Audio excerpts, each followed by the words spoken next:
Who's this? It's Candlelight. Sorry, you don't have this number.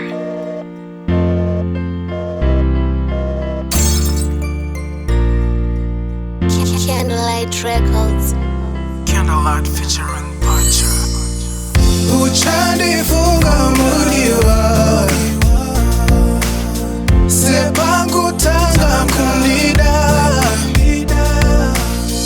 wandiramba zvaitese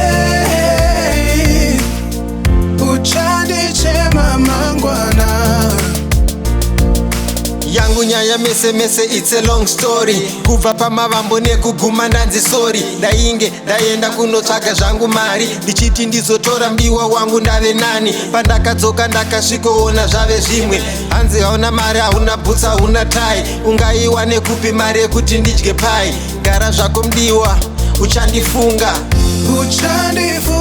mudiwa sepangutanga kunida wandiramba zvaitese uchandichema mangwana.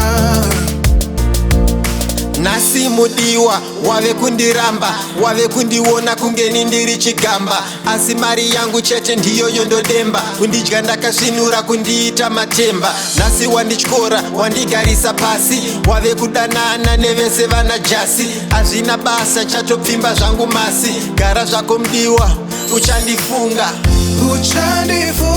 mudiwa sepangutanga kunida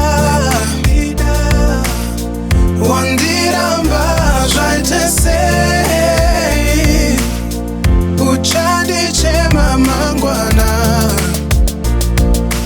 kubva zuva rawakandipa rudo ndakatenda, raive nhapitapi sederere samwenda. Zamara wandioneka kuti wava kuenda, ndakakutarisa chisikana ndikarwadziwa. Ndakaonwa tasapasi wakatsikitsira, ndakazvibvunza kuti chii chawazviitira. Kusiya mdiwa wako iwa nobuda samare, ndakakutarisa chisikana ndakarwadziwa.